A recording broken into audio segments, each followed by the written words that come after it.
చిత్తూరు జిల్లా పలమనేరు నియోజకవర్గం పెద్ద పంచాని మండలంలో గుప్త నిధుల కొరకు తవ్వకాలు జరిపిన విషయం విదితమే. పలమనేరు పోలీస్ స్టేషన్ నందు సీఐ మురళీమోహన్, మరో సీఐ పరశురాముడు మీడియా సమావేశం నిర్వహించారు. కీలవాతి గ్రామానికి చెందిన ఎర్రపల్లి శ్రీనివాసులు ప్రస్తుతం వైఎస్ఆర్సీపీ చిత్తూరు జిల్లా కార్యదర్శి తన తమ్ముడు సవరణతో గుప్త నిధుల కోసం కుట్ర పన్నారు. పుంగనూరుకు చెందిన పూజారి అంబికా స్వామి సూచనలతో వీరప్పపల్లె సమీపంలో పూజలు నిర్వహించి తవ్వక స్థలాన్ని గుర్తించారు.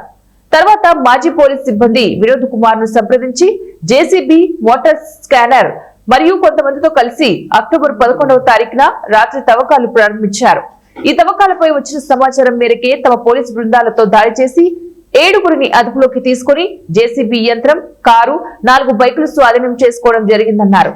పలమనేరు మండలం కెరవాతికు చెందిన శ్రీనివాసులు, చెన్నైకు చెందిన శరవణ, పొంగనూరు మండలం బండపల్లికు చెందిన శ్రీనివాసులు, ప్రకాష్, శ్రీనివాస్ రెడ్డి, తవడంపల్లి మండలానికి సిద్దంపల్లికి చెందినటువంటి రమేష్, కలిగిరి మండలం బండకిందపల్లికి చెందిన సునీల్ ను అదుపులోకి తీసుకుని కేసు నమోదు చేసి రిమాండ్ కు తరలించినట్లు తెలిపారు.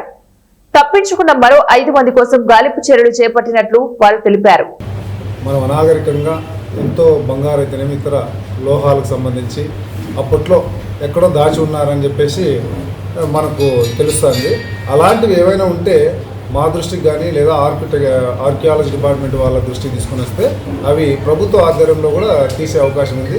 అనవసరంగా దాన్ని మన సంపదను, మన వారసత్వ సంపదను అందరిదిగా భావించేసి మన గవర్నమెంట్ పురావస్తు శాఖ వారి ద్వారా చేపిస్తే బాగుంటుంది. ఇలాంటివి ఏదైనా దొంగతనాలు ప్రయత్నిస్తే మళ్ళీ కూడా మాకు ఇన్ఫర్మేషన్ ఇస్తే ఖచ్చితంగా కఠినమైన చర్యలు తీసుకుంటాం. చాలామంది అనుకుంటున్నారు భూమిలో ఏది దొరికినా కూడా అది ప్రభుత్వ స్వాధీనమే అవుతుంది. భూమిలోని వస్తువు ఏదైనా సరే అది ప్రభుత్వానికి స్వాధీనం చేయడం మనందరి బాధ్యత. సో మీడియా మిత్రుల ద్వారా అందరూ తెలియజేస్తున్నాం. ఇలాంటి ఏదైనా దొరికినా లేదా ఎవరైనా దాన్ని తవ్వడానికి ప్రయత్నించినా కూడా పోలీసు వారు తెలియజేయండి.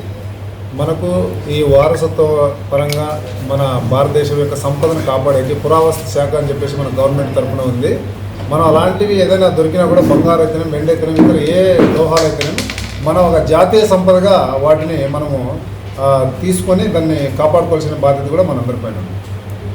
ఇటీవల పక్క రాష్ట్రంలో ఇక్కడ మరకతం అని వినాయకుడు దొరకడం జరిగింది. దాన్ని పురావస్తు శాఖ వారు స్వాధీనం చేసుకున్నారు. సో భూమిలో కానీ మన విలువైన సంపద ఏదైనా సరే దొరికినట్లయితే తప్పనిసరిగా ప్రజలందరూ అది పోలీసు వారికి పురావస్తు శాఖకు అప్పగించినట్లయితే పరిశోధన చేసి దాని ద్వారా మన కొత్త చరిత్ర మంది చిత్తూరు చెందినటువంటి వెంకటేష్ వీళ్ళందరూ కూడా గుప్త నిధుల కోసం అక్కడ తవ్వకాలు జరిపి గుమ్ముకూడి అక్కడ కూర్చొని ఉన్నారు. సిబ్బంది సహాయంతో వాళ్ళందరినీ పట్టుకొని ఈ గుప్త తవ్వకాల కోసం వినియోగించేటువంటి జేసీబీని మరియు వీరు నేరానికి వాడినటువంటి వాహనాలు, ఒక కారుని, 4 మోటార్ సైకిల్ని మరియు పూజా సామగ్రిని అంతా స్వాధీనం చేసుకోవడం జరిగింది. దీనిలో ఎర్రపల్లి శ్రీనివాసుల పైన ఇదివరకే పంజాని పోలీస్ స్టేషన్ రౌడీ షీట్ కూడా ఓపెన్ చేయడం జరిగింది. ఇతను వైఎస్ఆర్సీపీ జిల్లా ఎస్సీ కార్యదర్శిగా కూడా ప్రస్తుతం పనిచేస్తూ ఉన్నారు. దీనిలో శ్రీను మరియు శరణ ఇద్దరు అన్నదమ్ములు. వాళ్ళు ఈ గ్యాంగ్ అందరినీ ఒక ప్లాన్ ప్రకారం సుమారు 5 నెలలుగా ఈ ఎవరైతే ఉన్నారో బండపల్లి వాస్తవ్యులు, పొంగనూరు వీళ్ళందరినీ ఒక గ్యాంగ్ లాగా తయారు చేసి ఈ గుప్త నిధులు తీయడానికి వీళ్ళే ప్రధాన పాత్ర పోషించారు. అంతేకాకుండా వీళ్ళందరూ అక్కడే ఈ గంకొండపాలెం నుంచి సుమారు 20 లీటర్ల దాకా సారాయి తీసుకొని వచ్చి అక్కడ తాగుతూ ఉన్నారు. ఆ సారాయి కూడా స్వాధీనం చేసుకోవడం జరిగింది. సార్ ఇప్పుడు మొత్తం ఎంతమందిని అరెస్ట్ చేశారు సార్? మొత్తం ఇప్పటి వరకు 7 మందిని అరెస్ట్ చేయడం జరిగింది. దీంట్లో ఒక 4 దొరకాల్సి ఉంది. సార్ గుప్త నిధులు ఏమైనా దొరికిన ఆవనం వల్ల ఏమైనా? గుప్త నిధులు అక్కడేం దొరకలేదు.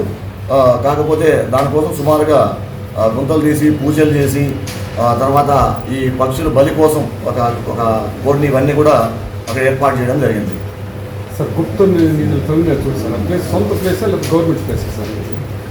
అది పూర్వంభోగ స్థలం అని చెప్పి బీఆర్ గారు చెప్తున్నారు. దానిపైన ఇంకొంచెం రెవెన్యూ వారి ద్వారా విచారణ చేసి దర్యాప్తు తేవాల్సింది.